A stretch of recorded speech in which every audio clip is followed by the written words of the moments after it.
Det är tisdagen den 2 juni. Jag heter Peter Wennblad och du lyssnar på Ledarredaktionen, en podd från Svenska Dagbladet.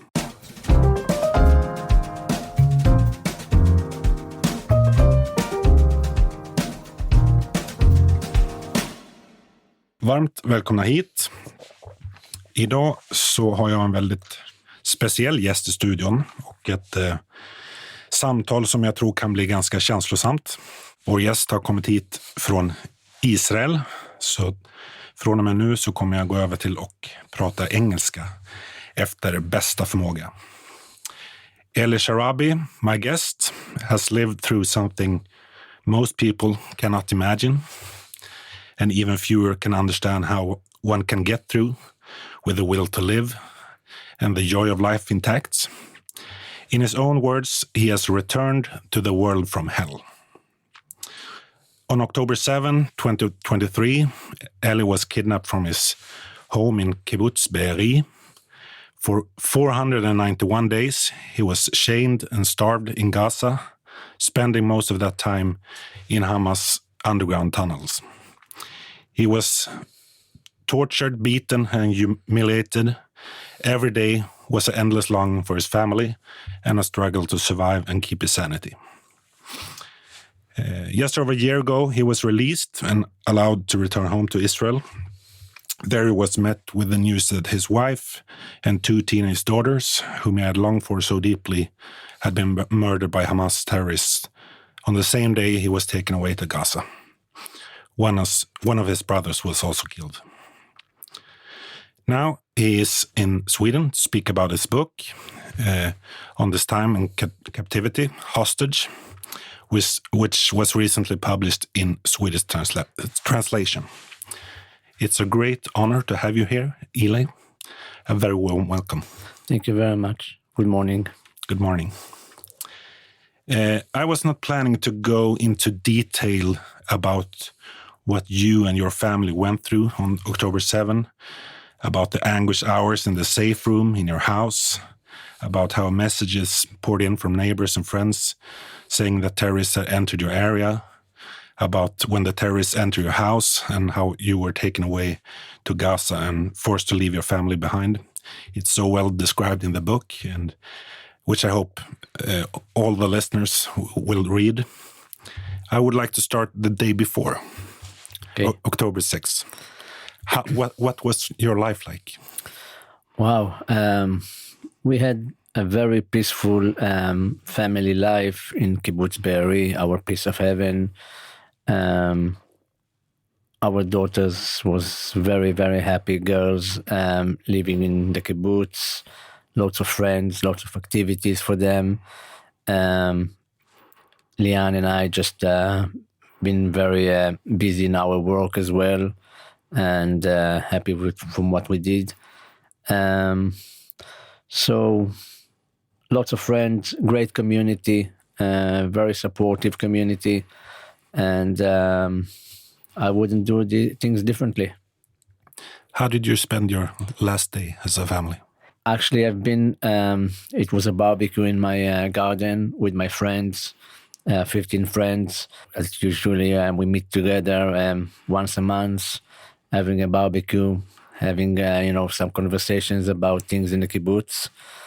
And I was very happy. Among them was my brother, Yossi, that was kidnapped as well on October 7 and murdered 100 days later in captivity. And after that, we had just an evening. We had a dinner as a family. Everything was normal. It was a holiday in Israel, and we didn't expect anything to happen on October 7. Because Be'eri is close to Gaza? Yes, 3 miles. You were used to rocket attacks, and during the years you lived there were several wars in Gaza. Yes. Could you ever have imagined that something like October 7 could happen? No, we couldn't. As you mentioned, we suffered from 20 years. We suffered missiles from Gaza to Be'eri and all the south of Israel. every 6 months, every year. It depends on the period. And we didn't expect any of what happened on October 7, that thousands of terrorists, Hamas terrorists, will invaded Israel, our kibbutz, and our house.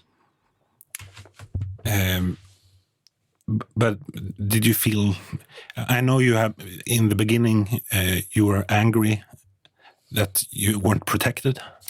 I was disappointed. I wasn't angry. I was very disappointed from the IDF, of course.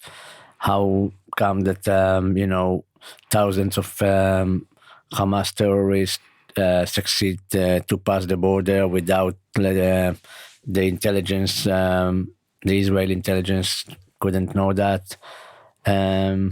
So all days in captivity, I thought about it and how something like that can happen to Israel. And, but since then, I just heard what the IDF soldiers did in many, battles area in Gaza with Hamas, in Lebanon with Hezbollah, with Iran, with the Houthi in Yemen. And I'm really, really proud of the Israeli soldiers. And that's it. Let's return to the 6th of October, or actually when the terrorists enter your house. In the book, there's one haunting detail. When the terrorists get in your house, you get out of the safe room, your living room is filled with balloons. Yes, our daughter's birthdays, it's October 1st and October 3rd, and all week it was balloons in the house, her friends, cakes, and their parties. It was Noya and Yahel's birthday, and they were very, very happy among their friends. And yes, and when the 10 terrorists invaded our house, it was balloon in the living room. Surreal, situation. The fears of the eyes of my daughters was shocking, and Leanne didn't know what the next action to do. And I tried to calm them down. I was sure our plan that, to say to the terrorists that they have British passport will work. Unfortunately, these terrorists didn't have any boundaries. They didn't care about anything. They just wanted to kill. You're at the moment, even when you're taken out of your house, taken to the car that the terrorists have stolen from your kibbutz, you write that immediately you went from the Eli you were to Eli the survivor. What do you mean? As I mentioned before, we had a plan for Leanne, Noya, and they had to protect it from their British passports. And we assumed that I would be kidnapped because I don't have a British passport. And so I was prepared to be kidnapped at the same day. And when they dragged me out of my house towards the fence and into the car, I was very focused. I could understand what I'm, seeing. I was in shock or something like that. I didn't feel. How could you not be? Because again, I was very focused for me surviving and what I need to do, and I didn't feel any of the violence against me. They kicked me, they hit me, and I didn't feel anything from that. And I start to count minutes in the car from Berry towards Gaza to understand how far I'm from home. And it was something like half an hour, very slow drive. So I understood that I'm not that far from home. During the first weeks in Gaza, you were held captive in a house by a family, if I'm right. Yes.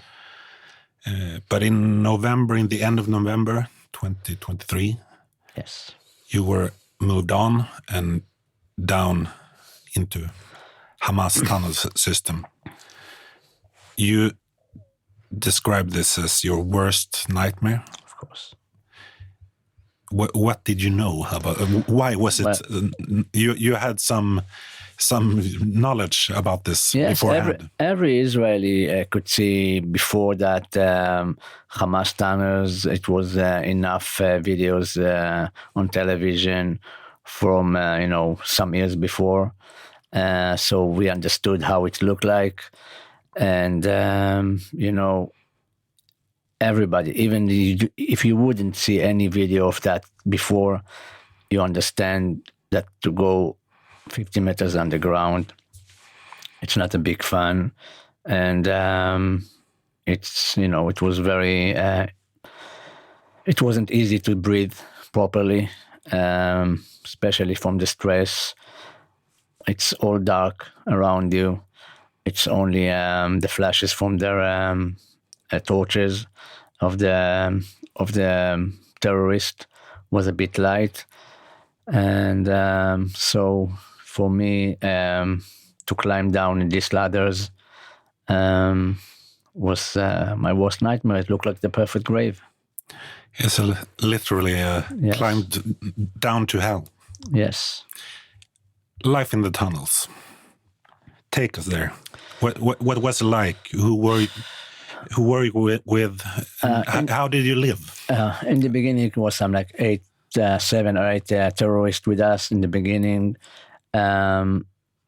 We've been a group of 7, me and another 6 Israeli hostages that was kidnapped from the Nova Festival. All of them were young, half of my age. Unfortunately, 3 of them were murdered 10 months later in other tunnel. We had, we ate in the beginning 2 meals a day. A meal, it's not like something that you imagine. It's only a bowl of pasta or a bowl of rice. This is a meal.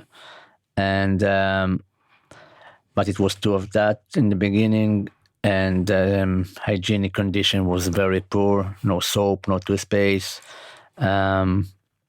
Get shower every 6 weeks with half bucket of cold water. And loads of humiliation, psychological terror every day, that all the Israelis forgot about us and we are going to stay there for 20 years and they are going to kill us one day and things like that. From time to time, of course, we were chained on our legs 24/7 with iron chain, with locks. Sometimes we were chained to each other, leg to leg. And this is our life, and violence from time to time. One time they broke my ribs. And were you afraid? Yes, but you not deal with that because you cannot live in fear 24 hours a day. You're trying to avoid from these thoughts. But the worst thing, of course, was the starvation that become very extreme in the last 6-7 months. Since July 24, they reduced our meals to 1 meal a day. And, I was more than 70 kilos on October 7, and I was released 40 kilos. You write about a lot about that. The last couple of months when you're starving, the whole group is starving. What does constant hunger make to a man, and what does it do to a group trying to survive together? You see your friends, because we don't have any mirror, so you don't see yourself, but you see your friends shrinking, and our physical condition were very poor and changed drastically. In the last 6 months, we start to faint almost every 2 or 3 days, holding in the walls not to fall down when we went to the toilet. And just, every crumb that was on the carpet from the 1 meal a day, we start to pick up and thought that that's what's going to save us.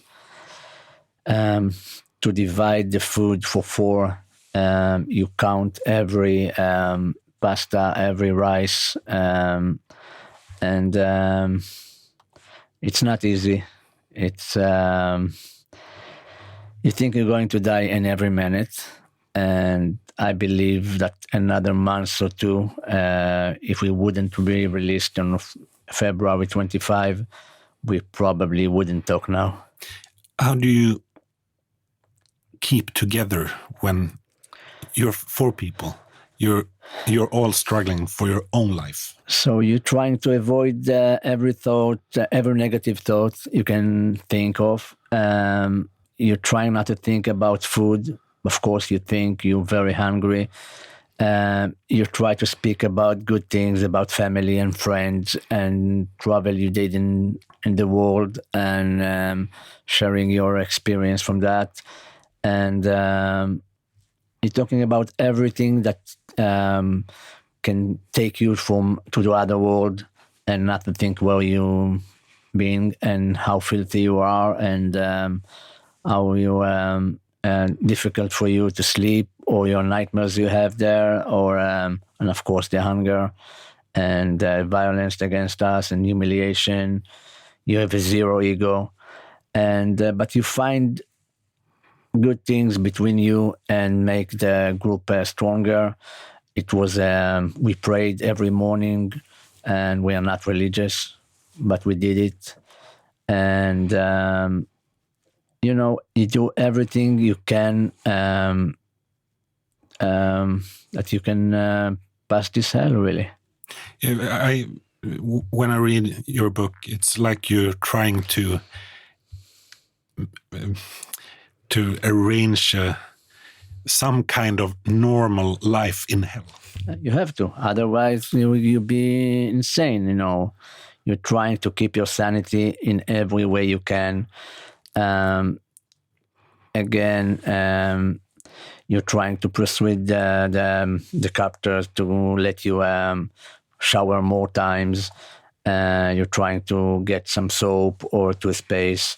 Of course, you beg for food 24/7. You do everything you can to improve your situation, to keep your humanity, to think, to talk about your family, to everything you can to stay sane. Mind traveling to other worlds. Yes, of course. You write, and you have also spoken a lot about afterward, that you did not only want to survive, you chose to survive. You chose life, and you choose life. Tell us about that. What does that mean? Well, my basic instinct is to live. I love life. I appreciate life. I promised my daughters on October 7, when they drug me out of the house, I'll be back for them. I try to do everything to make this promise, and I came back, and it wasn't. I had no doubts that if it's up to me, I will do anything to survive. And they actually need to kill me, in their own hands, for me not to come back to my family.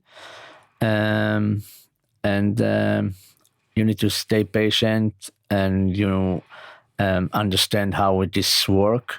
It's not pizza that you put in the oven for 15 minutes. It's not that easy.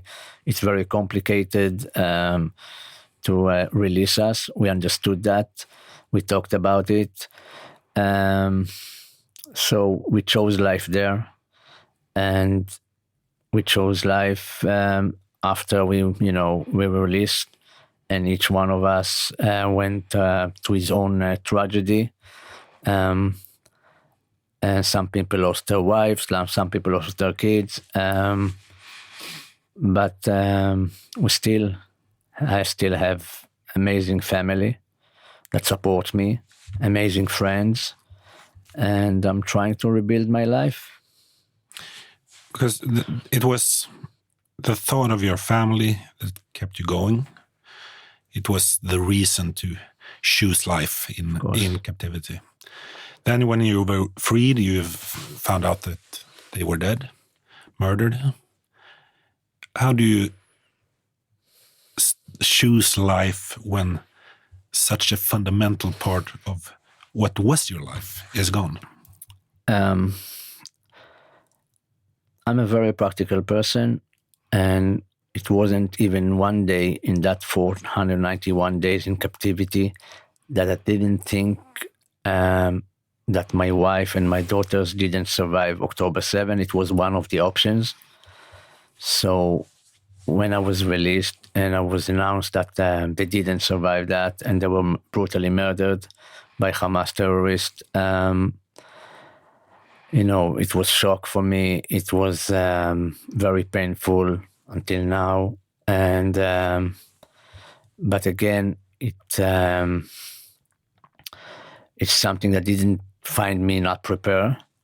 And I just wanted to hug the rest of my family, my mother, my brothers and sisters.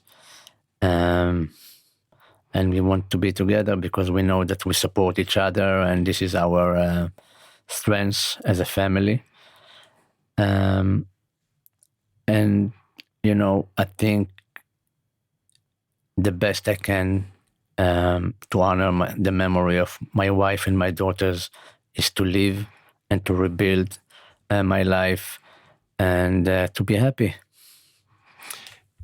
In the end of the book, there's a sentence you write that you have been at the bottom. You have seen it. You have touched it. How does it look? So it's double meanings. I was 50 meters underground. I was in the bottom of the ground in a very, very bad situation. And of course, for me, released and announced about my loss, about my wife, Liane, my daughters, Noya and Yael. And just 2 days before my release, I was announced about my brother Yossi, that was murdered as well. And so for me, it's another bottom. And when I went to the graveyard a week after I was released, I touched these graves. It was a closure for me. It was the bottom of my life. I can't see something that can happen to me worse than that.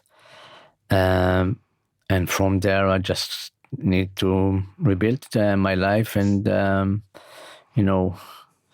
not to stay in this bottom. No. In the first weeks in the tunnels, one of the other hostages that later were murdered, he had a sentence that stick to you.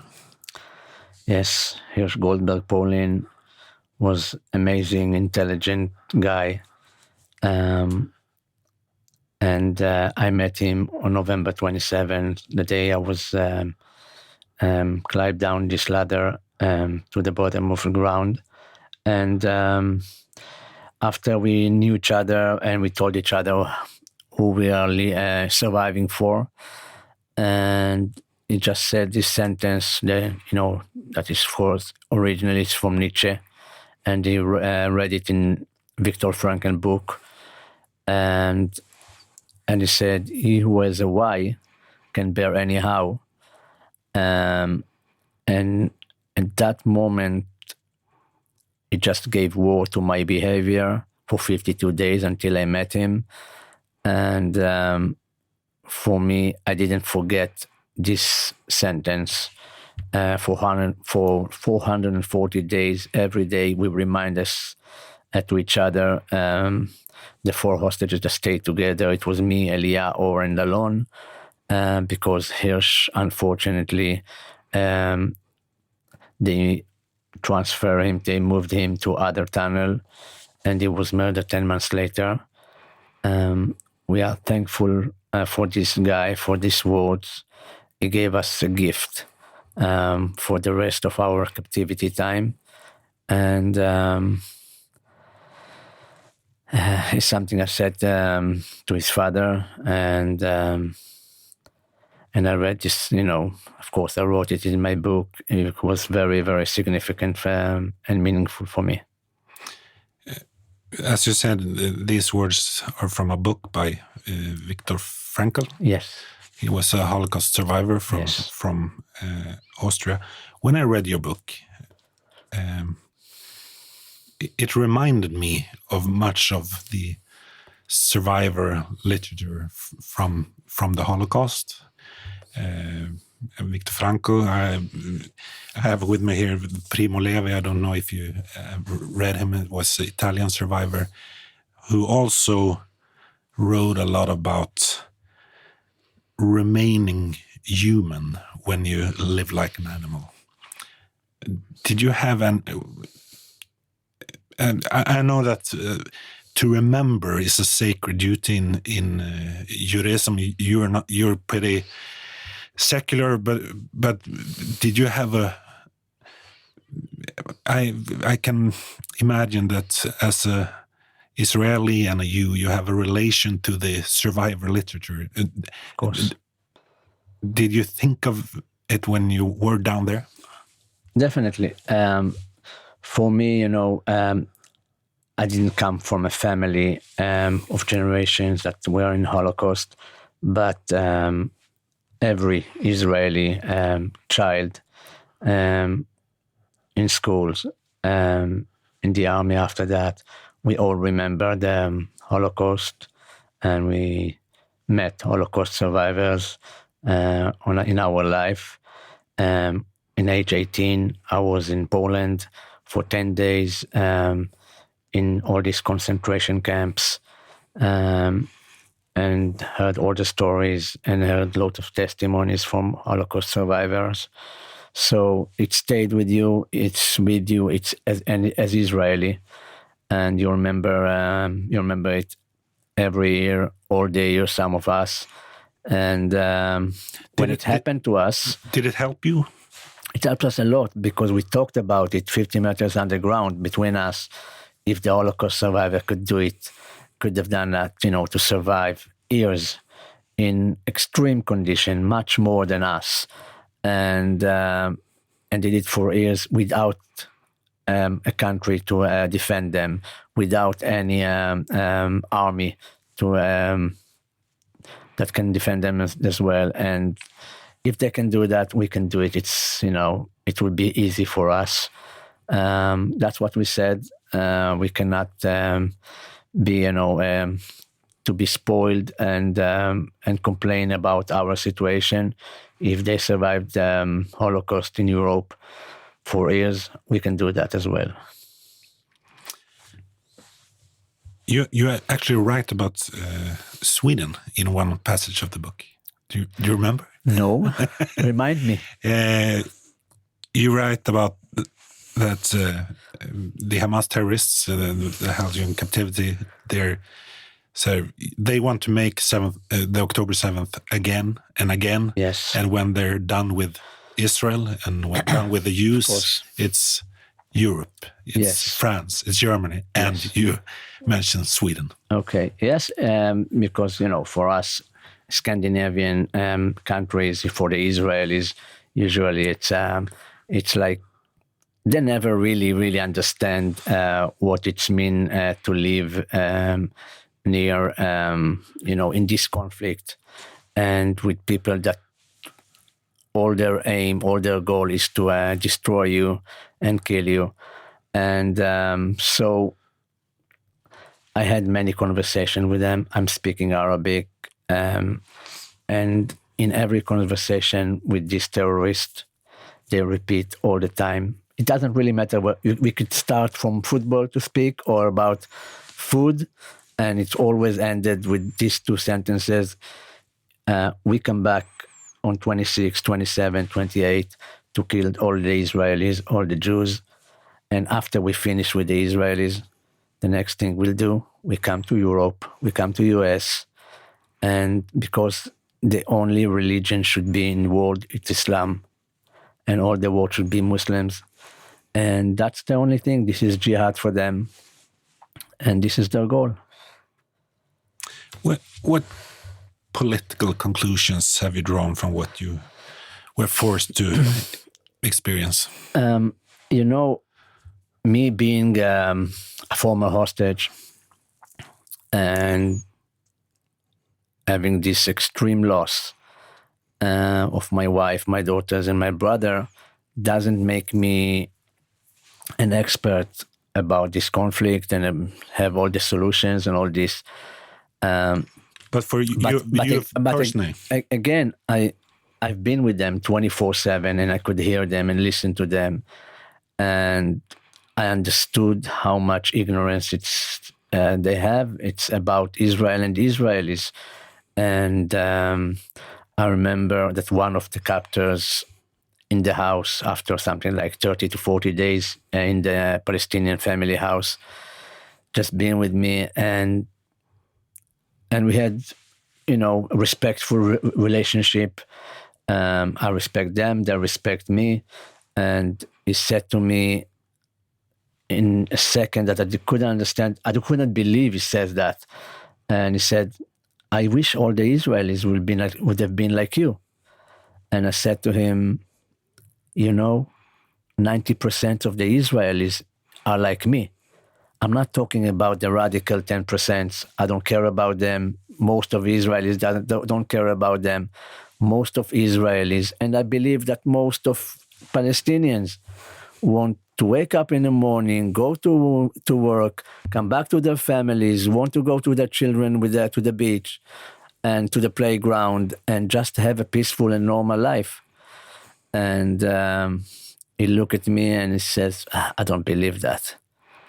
And then you understand that the education they get in schools, in mosques, it's to hate most of the time. And when they meet me for 24/7 and see that I can respect them and talking with them about economics, about food, about politics, but respect them, they don't believe that. When you were freed, you did a lot of work to get the last hostages free. Yes. For example, you were in the UN Security Council just a couple of weeks after you got free. You were pretty angry at the UN, at the Red Cross, at the world. Yes. Where were you? Yeah. What? Yeah, when I was released, all you could hear about starvation in Gaza or something like that. And I says, please just look at in the ceremony of February 8, 2025. It's on television, on video. It was all filmed by the Arab networks. You can see me, 44 kilos. You can see all the rest of the terrorists and civilians around this stage, thousands of them. If you can see someone in my condition, I will give you whatever you want. Just mention one in my condition. So, it's so hypocrisy to speak all the time about something like that. What is the Red Cross job to do? If not in situation like that, they can be in both sides. I expect them to be for the Palestinian prisoners. They are terrorists that did loads of bad things to Israelis. They are in jail in Israel. Come to visit them, see their conditions, and come to visit me. I was almost 500 days, and nobody came to see if I'm okay or not. So if it was anger, that's fine. It sounds like that you're still angry and disappointed about this. Of course. Well, the world is hypocrisy. When it's come to Israel, it's always a double standard, and it's awful. Of course, I'm angry about that. I'll always, defend my country, our soldiers, and if it's, you can see this injustice in the world about us, and it's crazy. Have you met the Red Cross and talked about this? Well, no. except of February 8th. I haven't seen anyone from the Red Cross. And of course, I've been in the UN. Every place I'm invited to speak and say my testimony, I'm coming and do it. In Sweden, like most Western countries, during all these days you were in the tunnels, there were not much expression of support on the streets of Europe, but there were manifestations, demonstrations every week. In Sweden's third largest city, Malmö, hundreds of people were even celebrating on October 7th. Crazy. Just crazy. I guess you have, when you got free, you have heard about how you got a lot of support from Israel, from the Israeli people, but outside Israel, not so much. What is your feelings? Do you feel betrayed by the Red Cross? Do you feel betrayed by the world? Well, I'm not expected much, not from the UN, not from UNRWA, not from the Red Cross. I'm not expecting so much from them, and it's years by years these double standards about Israel. Again, people cheering on October 7 when my family, my wife, my daughters, that haven't harmed anyone, and with their British passport in their hands, been murdered 5 minutes after I was kidnapped, shot dead in their head in our house. It's crazy how someone can cheer something like that happened.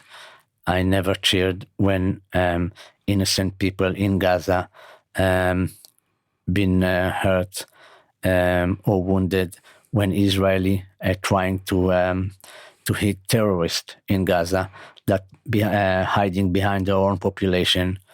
But again, when innocent people get hurt, it's always hurting for me.